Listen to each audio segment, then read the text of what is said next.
Hello dear student, स्वागत है आपका एक नई वीडियोस के साथ। आज हम पढ़ेंगे 11th physics and BSc physics का टॉपिक है ध्वनि के वेग पर ताप की निर्भरता का व्यंजक व्युत्पन्न करना, है ना।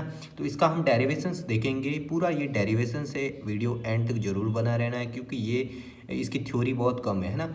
तो देखिए, लैप्लास संशोधन से, लैप्लास संशोधन क्या कहता है कि v is equal to root gamma P upon rho, ठीक है। इसको इक्वेशन नंबर फर्स्ट दे दिया।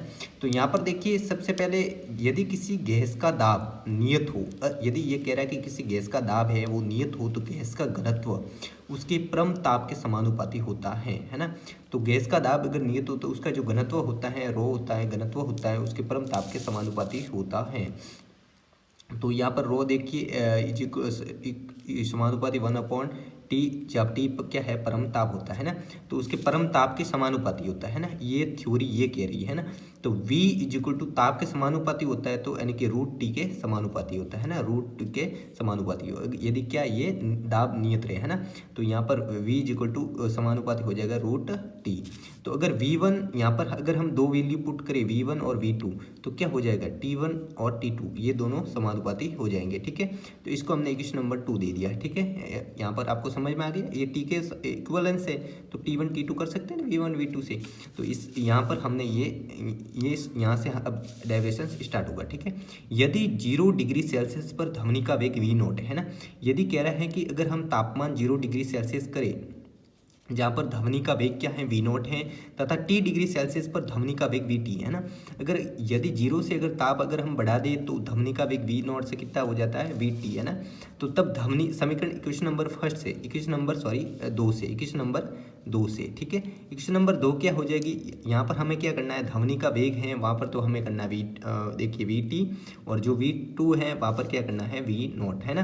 तो देखिए यहाँ तो हो जाएगा, ध्वनि का वेग कितना हो रहा है, V1 की जगह VT हो जाएगा, जब यहाँ पर कितना करेंगे T डिग्री सेल्सियस, है ना। और ये कितना हो रहा है, V2 की जगह अभी क्या करेंगे, V0, है ना। ध्वनि का वेग कितना हो रहा है, V0। तो यहाँ पर देखिए, अब हम क्या करेंगे, जब ये किस समय पर बात कर रहा है, T2 और T1 समय पर, है ना। तो यहाँ पर हम क्या कर रहे हैं, यहाँ T21 कर रहे हैं समय, और यहाँ पर T1 समय कर रहे हैं ना। तो देखिए, टी के इज इक्वल टू ताप के केल्विन ताप क्या होता है, हमें पता है केल्विन में जब ताप होता है, सेल्सियस में ताप के 273 केल्विन के जोड़ के आता है उत्तर, है ना। तो यानी कि टी के इज इक्वल टू क्या होता है, T degree Celsius plus 273 kelvin, कहने का मतलब ये है ना। तो ये आपको सब लिखना है ना। प्रारंभिक ताप यानी कि फर्स्ट ताप क्या देखेंगे, यहाँ पर T1 है ना, T1 देखेंगे तब हम क्या लेंगे इस पर 0 डिग्री सेल्सियस, ठीक है, 0 डिग्री सेल्सियस। तो यहाँ से 0 डिग्री सेल्सियस लेंगे तो 273 आ गया। अब अंतिम ताप देखेंगे तो तब हम क्या देखेंगे, T2, अंतिम ताप यानी T1 के बाद T2 होगा। तो हम क्या देखेंगे, यहाँ से T ले रहे हैं, तो यहाँ पर देखिए T लेंगे तो T प्लस 273। तो VT जो अपन V0 क्या हो जाएगा, यहाँ से अगर हम T1 और T2 की वैल्यू पुट करें, तो यहाँ पर देखिए T1 और T2 की वैल्यू पुट करेंगे तो T1 की वैल्यू तो क्या हो जाएगी, 0 प्लस 273, और ये हो जाएगी T प्लस 273, है ना। तो यह T2 की वैल्यू तो हो जाएगी 200 से क्या करेंगे, ये वैल्यू पुट कर देंगे इसकी। तो T2 की जगह हम लिखेंगे T प्लस 273, इसकी जगह 273 लिखेंगे। तो VT अपॉन V0 क्या हो जाएगा, 1। यहाँ से देखिए, अब 273 है कि 273 से 273 कट जाएंगे, 1 आ जाएगा, प्लस T अपॉन 273। अब इसका रूट हटाएंगे तो 1/2 की पावर आ जाएगी, ठीक है। तो VT अपॉन V0 क्या हो जाएगा, 1 प्लस यहाँ पर हम क्या करेंगे 1/2, यानी कि देखिए इसको क्या कर रहे हैं, इसकी घात जो है प्रचार कर रहे हैं, घात का प्रचार यानी कि घात। तो क्या होता है 1 प्लस वन अपॉन NX होता है। तो N कितनी है, 1/2 है ना। आपको फॉर्मूला पढ़ा होगा कि 1 plus x to the power n का जब विस्तार करते हैं तो क्या होता है, 1 प्लस NX होता है ना।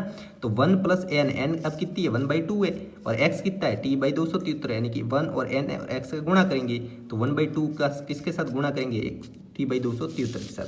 तो VT क्या हो जाएगा, VT हो जाएगा V0 प्लस V0, हाँ ये देखिए V0 है, ये इस पक्ष में जाने के बाद ऊपर आ जाएगा, यहाँ नीचे था तो यहाँ जाने के बाद ऊपर आ जाएगा। तो यहाँ पर क्या हो जाएगा 1 प्लस यहाँ से T और यहाँ से मल्टीप्लाई हो जाएगा 546, 546 आ जाएगा। इस पर ध्वनि का वेग कितना होता है, 332 मीटर प्रति सेकंड होता है ना। तो वी टी इजिकल टू हमें क्या प्राप्त हुआ, v T is equal to v nought plus 332 t, और v T is equal to v nought plus v nought t upon 5 plus 1 plus t upon 546 होता है ना। तो यहाँ पर देखिए अगर हम 0 डिग्री सेल्सियस पर धमनी का वेग कितना होता है, 332 मीटर सेकेंड होता है। तो वी टी इजिकल टू कितना लिखेंगे, वी नॉट प्लस 332 टी, देखिए टी इजिकल टू ये हो गया आपको 332 टी। यहाँ पर देखिए वी नॉट वी टी की जगह पे कितना लिखेंगे हम, वी नॉट 332 टी है ना, वी नॉट प्लस 332 टी। यहाँ से V naught V T is equal to क्या हो जाएगा, वी नॉट यहाँ से भाग करेंगे डिवाइड करेंगे तो आ जाएगा 0 पॉइंट। तो इस समीकरण से स्पष्ट है कि यदि ताप में 1 डिग्री सेल्सियस में वृद्धि करने पर धमनी का वेग 0.61 मीटर सेकंड से परिवर्तित हो जाता है। तो thanks for watching the videos, मिलते हैं नए वीडियोज़ के साथ, तब तक के लिए धन्यवाद।